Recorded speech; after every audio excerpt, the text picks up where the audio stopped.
We were learning about uronic acid pathway. We finished at L-gluconate.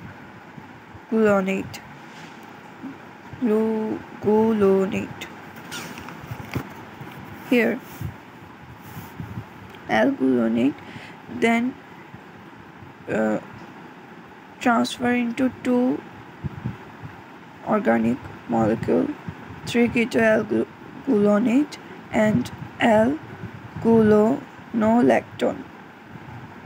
First, L-gluconate transfer into 3-keto-L-gluconate.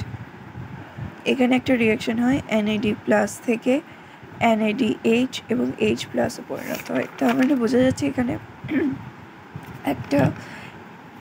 একটা বা দুটো H সরে গেছে, মানে L-gluconate থেকে যখন 3-keto-L-gluconate পরিণত হচ্ছে এখানে দুটো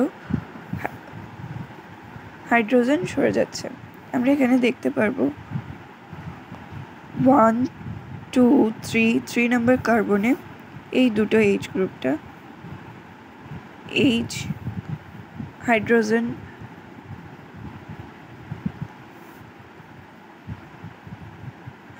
মলিকিউল সরে যাচ্ছে না, সরি, এটা 1, এটা 2, এই 3 নম্বরে এখানে অক্সিজেনটাই আছে, Hটা নেই।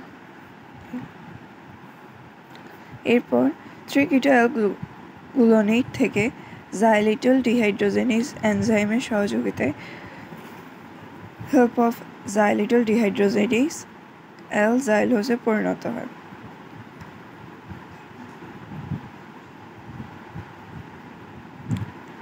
L-xyloseটা তারপর xylitol পরিণত হয়। এটা block in pentosuria. Pentosuria is a syndrome or disorder in human. তাদের এই ডিসঅর্ডারটার জেনেটিক ডিসঅর্ডারটার কারণে L-xylose থেকে xylitol পরিণত হয় না। xylitol পরিণত হওয়ার পর এখানে আরেকটা রিঅ্যাকশন হয় NADH এবং H প্রোটন NAD+ পরিণত হয় এবং সর্বশেষে D-xylose 5-phosphate তৈরি হয়, না সরি, D-xylose পরিণত হয়, জাইলুলোজ।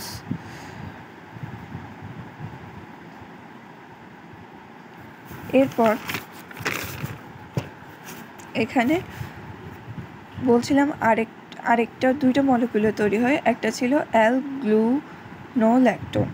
L-gluconolactone থেকে L-gluconate থেকে পানি সরে গিয়ে L-gluconolactone পরিণত হয় এবং L-gluconolactone পরবর্তীতে L-gluconolactone অক্সিডেজের সাহায্যে ওখানে অক্সিজেনও রিঅ্যাকশনে অংশগ্রহণ করে এবং 2-keto-L-gluconolactone পরিণত হয়।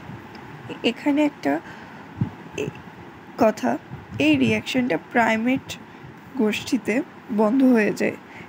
2-keto-L-gluconolactone L-ascorbic অ্যাসিড তৈরি হয় এবং প্রাইমেটে যেহেতু বন্ধ হয়ে যায়, প্রাইমেট হচ্ছে মানুষ, হিউম্যান, অ্যান্ড